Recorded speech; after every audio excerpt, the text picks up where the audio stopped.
Hello everyone, my name is Denise and today I have Elizabeth, a psychologist here, to talk about the topic, why do memories get stuck? First, let's have a quick introduction of Elizabeth. Yes, Elizabeth, you can take over the time and tell us a bit about yourself. Hello, Denise. Thank you for having me. I'm happy to be here talking with you. My name is Elizabeth. I am from Chile. I work as an online psychotherapist. My background is from Chile. I study psychology there, and I study psychodrama and EMDR. Nowadays I am doing online psychotherapy for people for different places, and I offer programs, short early intervention program that is 6 weeks or 8 weeks together, or also long-term psychotherapy, weekly long-term psychotherapy. Nice. So Elizabeth is special. She is from Chile. Her primary language is Spanish, but her English is not bad. Her husband is a New Zealander, so he's been teaching her a lot of English, so she can actually communicate proficiently in English. And her favorite modalities are EMDR and psychodrama. How I met Elizabeth, some of you may be interested, is through psychodrama. We have a common love for psychodrama. Yeah, that was my first experience in psychodrama here in Singapore. And it was very nice. I like it. I went to another psychodrama meeting in the first of this month, the intensive psychodrama. How was it? How was the intensive psychodrama? Yeah, it was very nice. Yeah, I met people from Hong Kong, yeah, from Korea, and it was really nice. So I think I improving my English little by little. That's right. That's right. So, but it's not so good to learn English from Koreans and Hong Kong people. Learn from your husband. That would be Yeah. He is a native. Yeah. I learned a lot from him. I think all my English come from him because when I went to New Zealand, my English was very basic, and then it was a big challenge, but I think I overcome. Now we can communicate very well. That's right. That's right. So Tim is really good in that. Okay, so let's He's a get very back. good teacher. He's a great teacher. Yes. Okay, let's get back to the topic. Yeah, the topic. The first question for you is, what is a pathological memory? Yeah, pathogenic memories, are memories of disturbing experience that have been dysfunctionally stored, and they become isolated in our brain, becoming stuck, frozen in time, and impact, and they are incapable of making the appropriate association with the present, with a new learning. So, because in most part of the case, when we have a disturbing experience, we resolve automatically. We have the AIT. Do you remember last time I explained you about the AIT, the adaptive information process? Is that part in our brain that can digest the experience, metabolize the experience, and this is natural. So the AIP take what is useful from the experience, is useful and we can use for the future perception. And for example, when we have a difficult, for example, we fall over on this, on the roller or whatever, you have a difficult experience, and we can reprocess that, we can digest by dreaming about it or when the pass of the time, and we have a connection with a qualified information. For example, I have already successfully deal with this, so in the future when we have the same experience, we can take the learner's experience from the past. Got it. Yeah? Got it. So, but when the memory got stuck, is when the adverse experience is overwhelms the AIP. Yeah. So is too when we have an adverse experience, our nervous system press the sympathetic brain, that part of our brain that is responsible for fight or flight response. So when press that button, we prepare our body to be ready to take action. And then when the stressful situation is over, we come back to relaxation. But when we have an hyperactivation of the sympathetic brain, our nervous system release the adrenaline, norepinephrine, cortisol, and even after the stressful situation is over, our brain continue releasing this. And this affects the adaptive information process. So that affects our healing mode, the capacity in our brain to digest the information. So that is because the brain cannot process the memory and the event become stuck and is create a pathogenic memory. Got it. So, okay, let me check it back to make sure that I'm getting it correctly. So our brains, we have this thing called the adaptive information processes, AIP, right? So this is the part of the brain that helps you to digest and process experiences. Like we can do it in our dreams, and we'll incorporate this new information to guide our future behaviors. However, if we are going through a very adverse experience, sometimes it can overwhelm the AIP because the sympathetic nervous system is hyper aroused. It gets hyperactivated, releasing a lot of adrenaline, cortisol, and all that, and that will so-called affect the AIP and hence get that memory stuck and frozen in time. Now it's incapable of being adapted into the whole structure, how the brain functions, is incapable of influencing behaviors like a normal memory. It's just now frozen in time. Exactly. So, and become very sensitive. So, and then internal and external trigger, for example, intrusive thought, intrusive emotion about the experience, maintain the hyperactivation of the sympathetic brain. So Okay. as a result, we continue with our AIP stock. Got it. So every single time there is like a internal or external stimuli that triggers back the memory, it's the same overwhelming thing that prevents AIP from working. So if it is not properly so-called processed with a therapist, it will perpetually get stuck. Even the dreams cannot so-called integrate it. No, and then it's because the bad dream coming that we cannot sleep, and there is a lot of another issues that come from this. Okay, because tell me more about how, like, when it gets stuck, right, it might give you bad dreams and nightmares and all that. Yeah, because the memory is stuck, so it's sensitive, and we have trigger.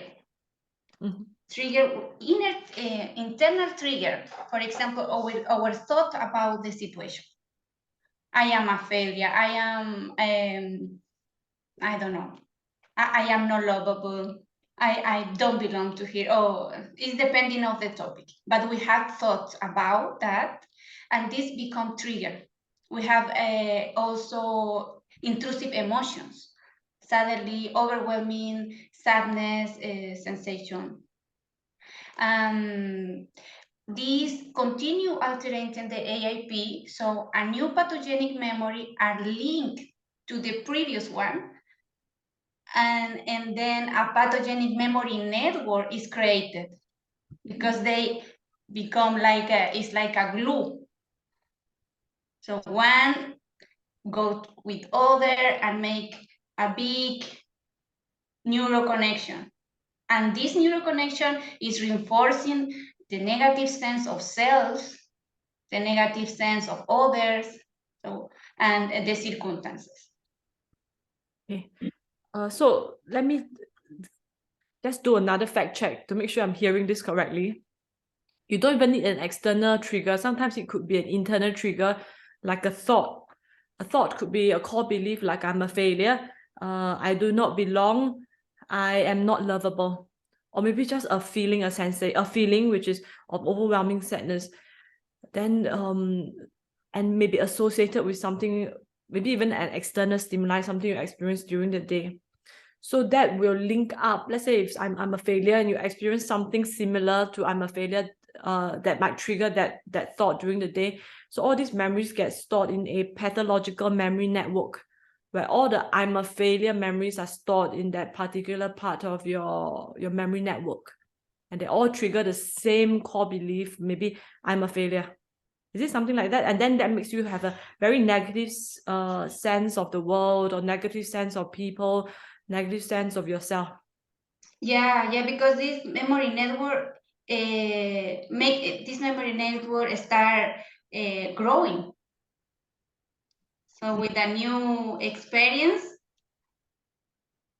that connect with the pathogenic memory. Got it. So that increase. So and if we wait more and we have few years, that memory network become bigger and bigger. So that is because it's super important early intervention. Got it. So it's always better to catch it early, so that the network don't. Yeah, because if you catch early, maybe you don't develop long-term disease, PTSD or depression. Got it. Makes sense. Makes sense to me. So I just want to ask a question, which are what are some of the examples of this kind of adverse experience that can be so emotionally charged that it might form maybe the very first core of the pathological memory? What are some examples? Yeah, so sometimes we don't need a tragic event. For example, if in the past you experience loss, humiliation, discrimination, bullying, and that is something in our school. I remember I had in my school, and or maybe you try something and that doesn't work for you, and you feel tension, you feel that unpleasant sensation, and you have not made the peace with this. Just you don't release the tension.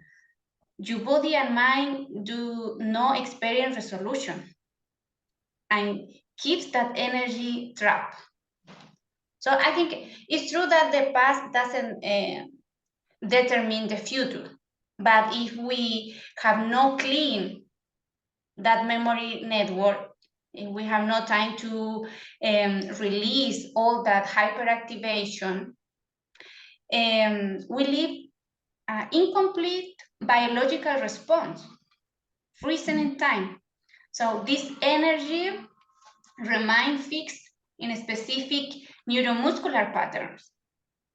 As long as those pieces of energy remain in our body and in our mind, in our system, we will be emotional attached to the event, to the past event.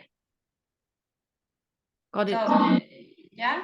So, okay, for example, maybe someone has, it doesn't have to be super traumatic or tragic. It can be your own perception of it. And it can be something maybe like bullying in school. And there is some tension as a result. And maybe the person hasn't made peace with it, or has a tendency to cope by suppressing it, just ignoring it. Then that negative energy, so-called, gets trapped. And it will cause a incomplete biological response because of that trapped energy, which might also result in what you mentioned, specific neuromuscular patterns. Does it mean that if you have all this negative energy unprocessed, not released, it might cause things like anxiety or like muscle tics or stiffness in your muscle? Like I've read before that if you've got some unprocessed trauma, you tend to sit up in a very upright way. You don't know how to relax. Your muscle is stiffer. How true is that? Is there any truth in that? Yeah, yeah, absolutely, because our body remind everything. So there is I remember one book that say there is The body keeps the score. The body keeps the score. yeah, yeah, and the body remind what our mind forgot. So our body have all that inside. So when we allow that, so we lose the control of our situation, because external circumstances, like education system, for example, bullying, when we have a bullying in our education system, that is a situation that we cannot manage at that moment. Or our parents also have limitations, but the external situation are what they are. Many of them cannot be changed. But that is the thing, that is not that not stop me. What stop me is my way to deal, my way of dealing with the situation.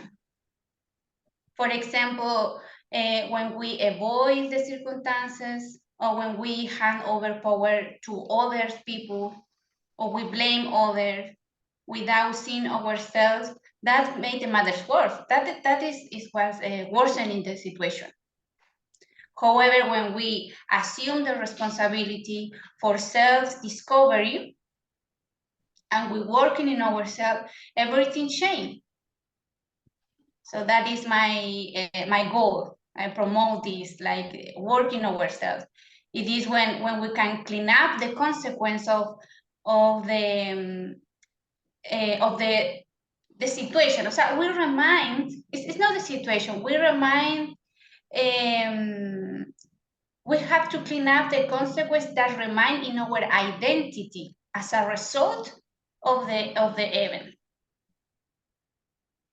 It makes sense? Yes, yes.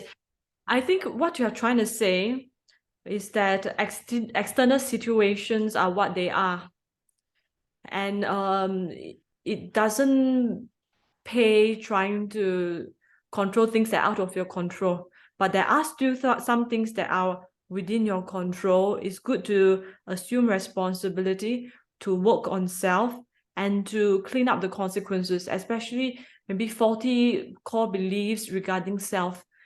Things like you've mentioned before, like I'm a failure, I'm not lovable, I don't belong. If you start to notice that you're developing such faulty, harmful core beliefs, it is important to assume responsibility and clean up the energy as soon as possible, so that they don't start to form that gigantic pathological network of pathological memory.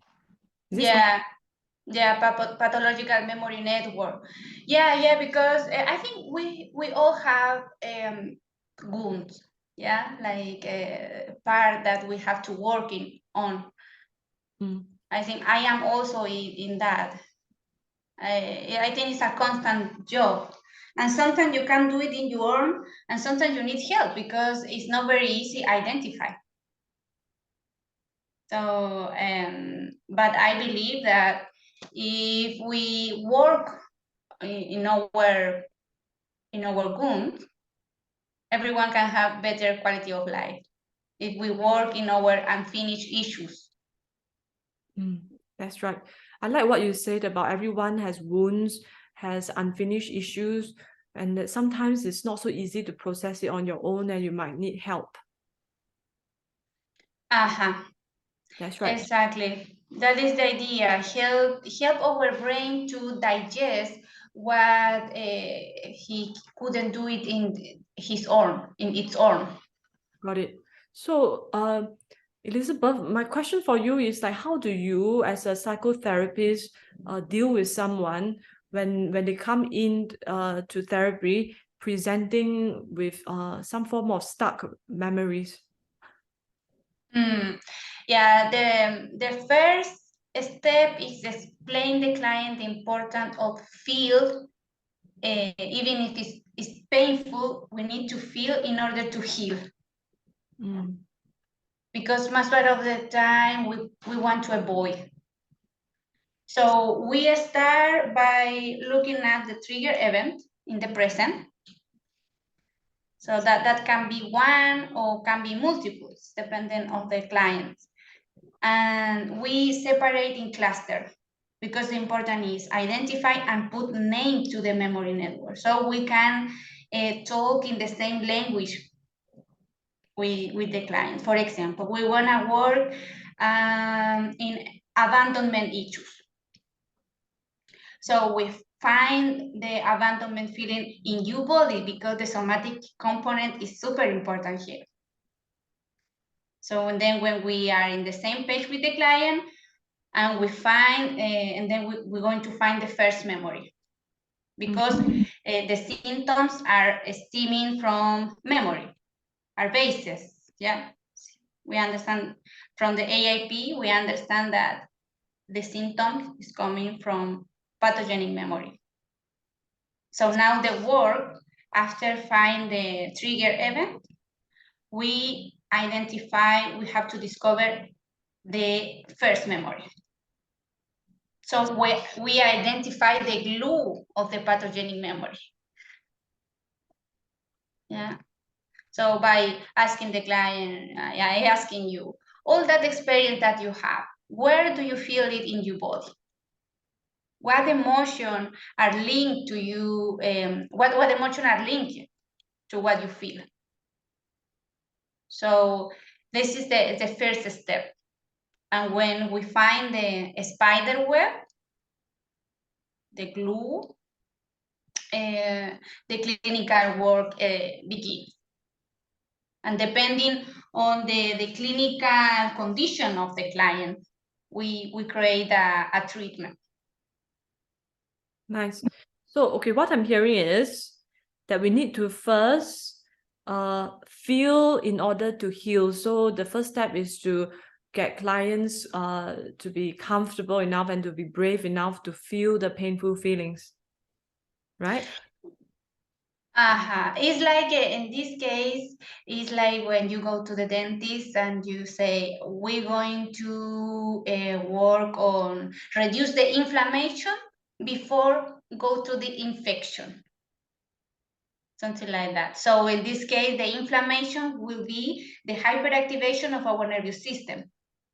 The hyperactivation of the amygdala, if we talk in theory, yeah?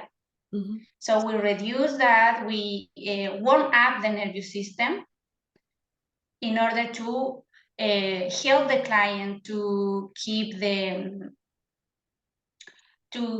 tolerance, to find the tolerance to talk about complex memory. Got it. So first you have to deal with the inflammation. The inflammation, got it, which is in this case the overactivation of the amygdala. Yeah. The overactivation of the nervous system. So we reduce that by bilateral stimulation, breathing exercises, visualization. So we help, in this phase, my main objective is help my client to maintain dual attention. So they can see their past experience, but from here, from the present. As an adult, we are looking at the child, but we are here, we are safe now. So that is the most important. Warm up the nervous system. Also activate adaptive memory network, because the adaptive memory network are memory that the client has, but they are disconnected because the trigger is strong. So disconnect the resources. So we need to help the client to find the experience, positive relationship. Got it. So when the client have good memory, o sea, positive, adaptive memory network. Nice. But that will be how we integrate the reprocessing, because we are not eliminate or delete the memory. We are creating new connection So the negative memory network or the inadaptive memory network can link with the adaptive.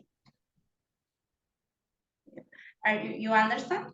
Yeah. So, okay, what I'm hearing is that it's important to establish dual attention.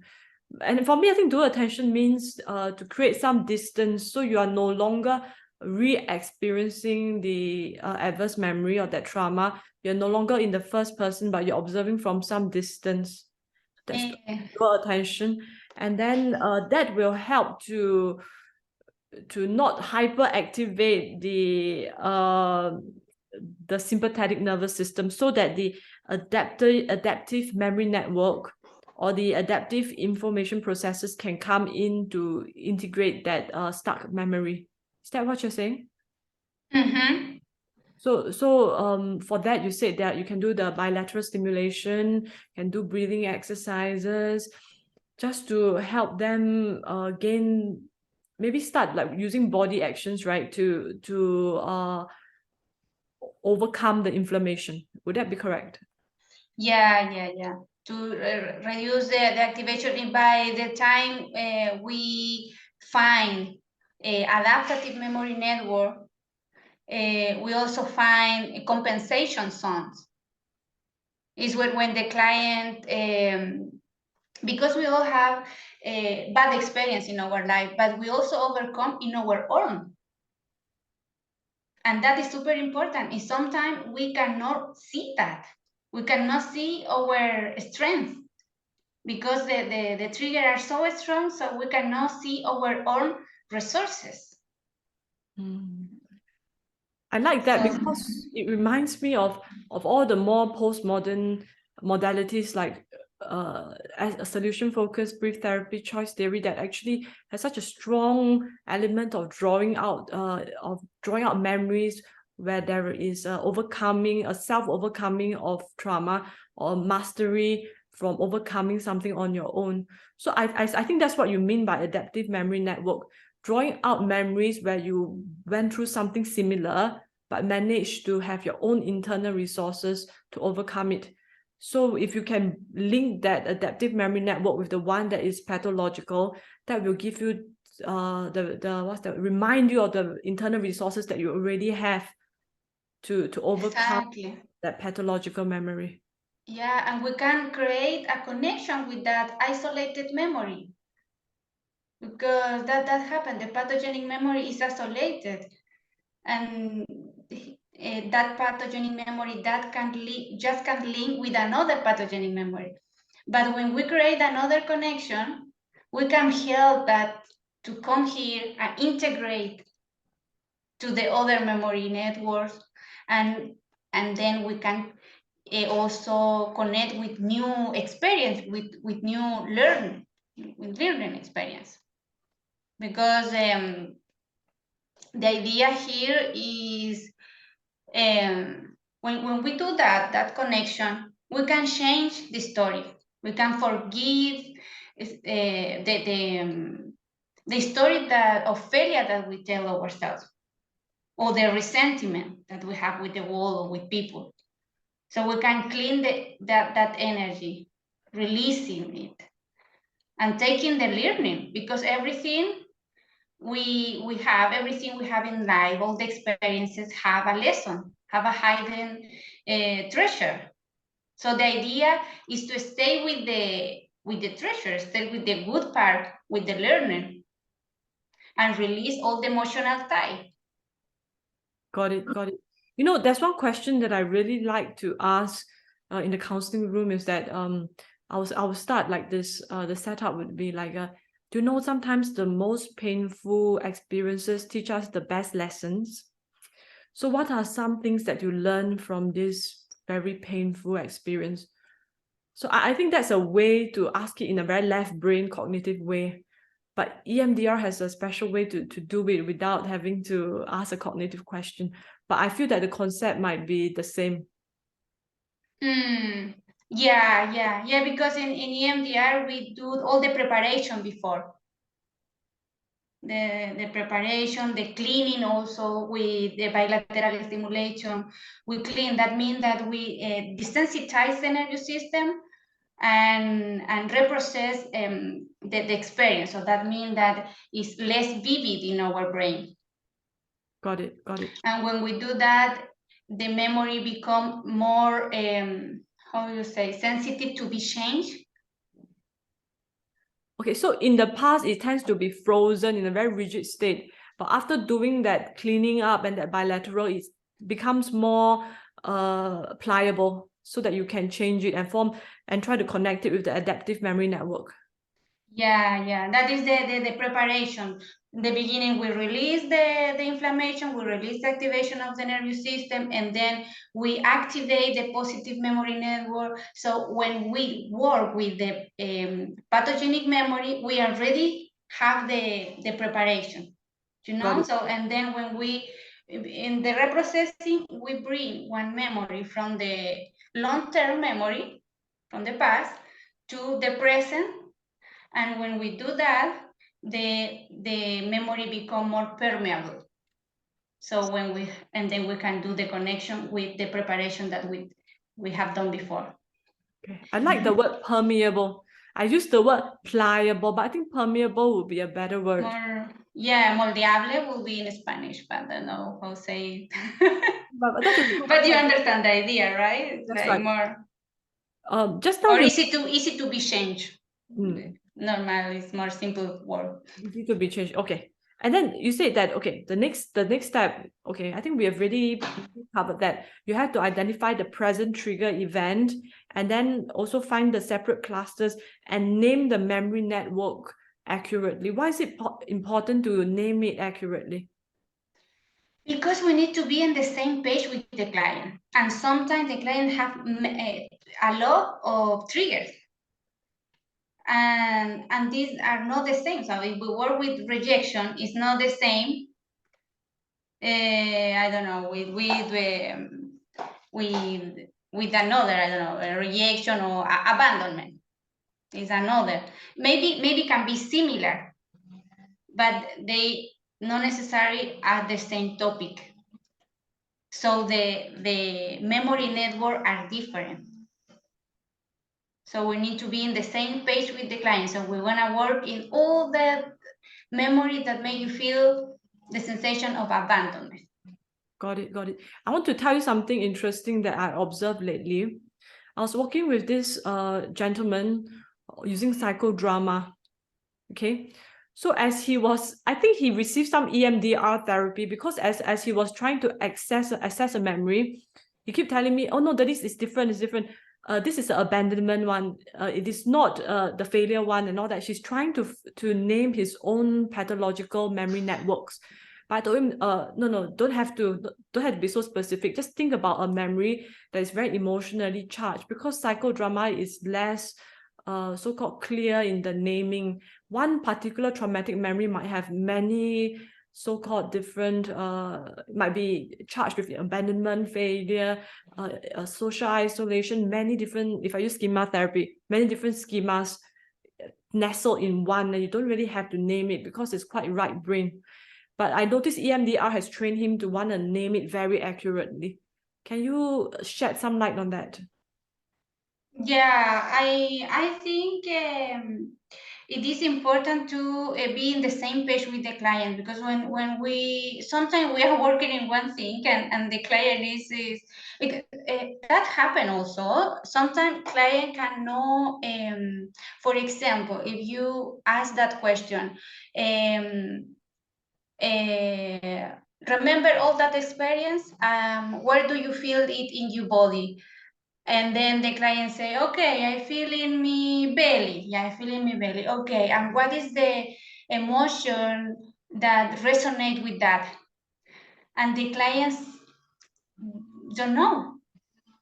The client doesn't know, and or maybe he is telling you another emotion that is not resonating with the experience, with the story. So that is important. We as a clinician be help the client there is many techniques. For example, psychodrama, we can use double. If I were you, I will feel this, or I feel if I have the same situation, I will be sad or angry. But sometimes the client cannot do this awareness, doesn't have this awareness because they avoid a lot this. It's painful, so we don't want to see that. And we don't want to accept that emotion. Sometimes there is emotion that for our culture, for how we been raised, are not acceptable. I was just thinking a possible double question could be, if my tummy could speak, it would say, maybe they cannot identify the feeling, but it could actually make it into a cognition first. So right now my tummy is feeling. You may not be able to say that, but what it can, if it could think, if it could speak, what would it say?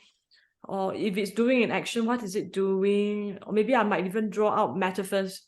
What is a good metaphor to describe what's going on in that tummy region right now? Yeah, so put voice to the emotion, put voice to part of your world, of your body, sorry. Put voice to your movement. If you move your leg like this, if your leg can talk, what will it say? I am nervous. I'm terrified. Or whatever. If you move your hands like this, if your hand can talk, what would it say? So like this, put word and find the glue.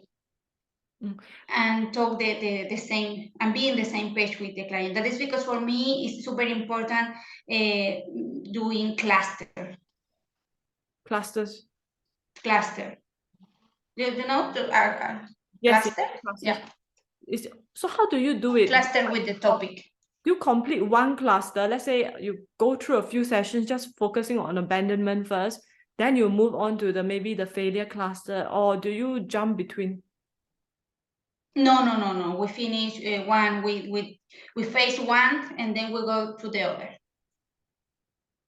So why that is how I do it.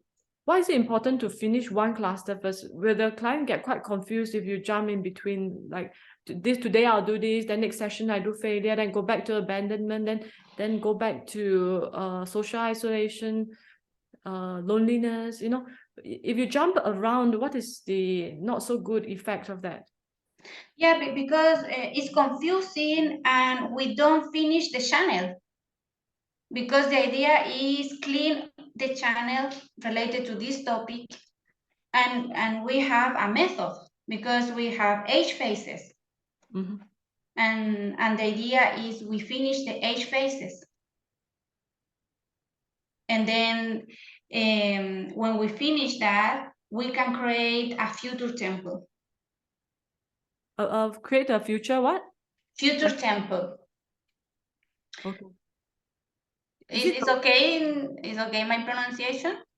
I think what you're trying to say is okay, let's say maybe the original core belief is I'm a failure. Now you want to replace it with another core belief, right? Like I am okay. I am a competent person. Is that future template, the future core belief that you want to so-called to imprint, to replace that faulty belief? Is it something like that? No. The future temple is when we optimize a future functioning. So the idea is reprocessing the trigger event and create future response. But that future response are created with the skills basis in the present. That is because it's after reprocessing. Because during the reprocessing, we do that you say. During the reprocessing, we work with the negative cognition and we put a positive one. So when we have that and we are already reprocessing the event, we move to a future skills. Got it. So we can create from the present, new skills. So, and then we can face future problematic situation. I get it. I get it. So, for example, if the original memory was being bullied at school, and in the present, this lady is struggling with, let's say, bullying at work. So, at the very last part of EMDR, if she encounters bullying again, what are some new skills she can do to overcome that? Is it something like that? Yeah, but a new skill basis in the present. So after clean up the past. After clean up the past, after clean up the negative belief. So now with your new belief about yourself, what would you like to do in a future situation? The same situation. So optimize future functioning by processing also the present trigger, because you say the present trigger is the situation that in the work, that is the present. So during the past, we reprocess the situation, the bullying in the school. And in the present, we reprocess the situation with your coworker. And then we make a future template, how you can deal with that situation with your positive belief.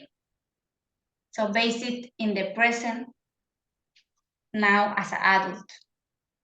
Excellent. Excellent. I remember that you started off as a psychodramatist. That was like your key modality. How do you use that? I know you last time you told me you tend to use it towards the back of the protocol. Can you give me an example of how you integrate the psychodrama in? Yeah, I think the main tool, the main skills is EMDR. I use an EMDR, and I use techniques of psychodrama. For example, double. For example, to help the client to put voice in the body, in the emotion.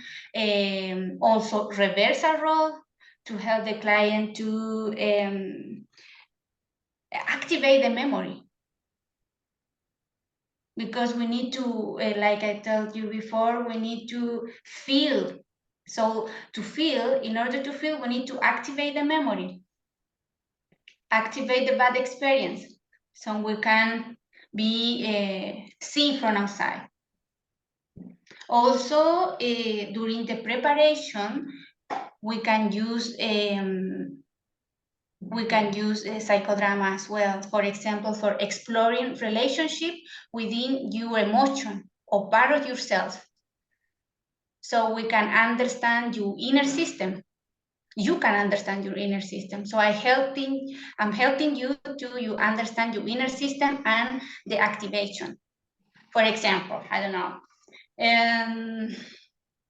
the aggressive behavior of my husband made me go away.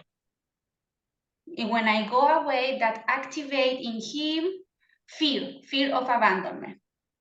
So when he feels fear, he become like a little boy. So that activate in myself care. I want to look after him. And in here, we can see that unconsciously we are trapped in a toxic dynamic, but the client cannot see. But if we do that exploration, we can do it by drawing, visualization, but the client can see from outside and understand the inner system and the activation of the toxic dynamic. And when you see that, and then you can change.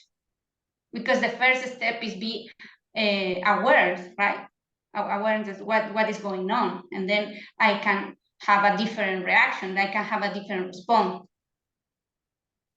So with that, we use, so I use a lot of psychodrama in order to help the client understand the inner system.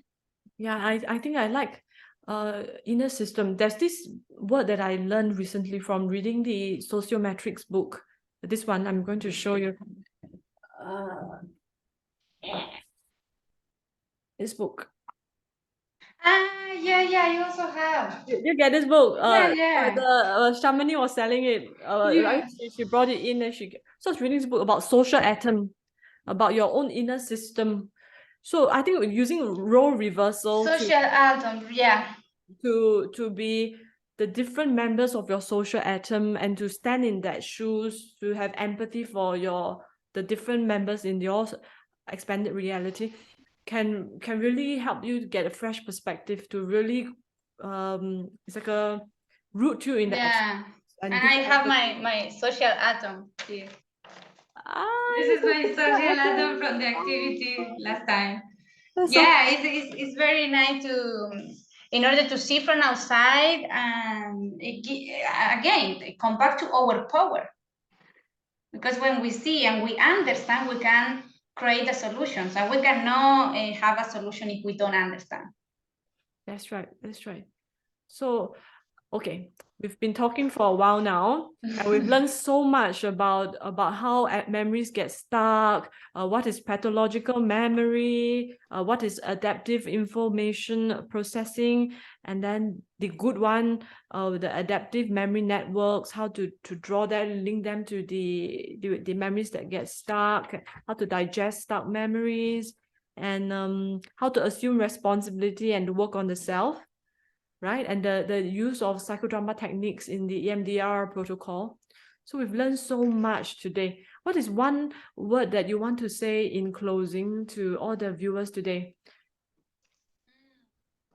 I would like to motivate people to have early intervention, because my goal is, I want alleviate suffering. I want to help people learn to live deeply, more satisfying. But I think this is better when we work early. There is less suffering, more affordable, and more accessible as well. For example, if someone come after a month, that 1 month, or that feel the sensation, that, or have a crisis in the job, for example, and or have a crisis in your relationship with your husband or whatever, but you look for help early, that is better. So we don't need a lot of session, and that prevent you to develop PTSD or depression, because, and then recover from depression or PTSD is take longer and it's more expensive. So that is my main idea: motivate people to have a early intervention. Okay. And yeah, that's, and obviously invite them to have the interest. So it's like how you say, I forgot the word. It's like it's not so heavy going to the psychologist. It's not something terrible. You don't need to be with a heavy depression or PTSD. You can go just for check if everything is okay, and then you can have a program of 6 sessions or 8 weeks, and yeah, you can do a lot. It's a lot of help. Could be very transformative. So what you're saying is that you don't have to come in with a very severe problem, and it's always good to come in early because it's much easier to solve when it's early. If you keep it too long, it might develop to more severe pathologies like PTSD or depression.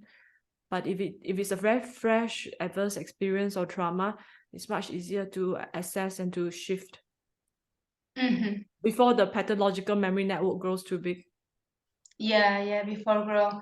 And that is my intention. That is the program that I offer right now, because I offer a short program, 6 weeks or 8 weeks, in order to help the client doing the cleaning and all this work that I told before. And yeah, and company the client to put all of this in practice. So are you currently available to take on more clients, or you are fully loaded already?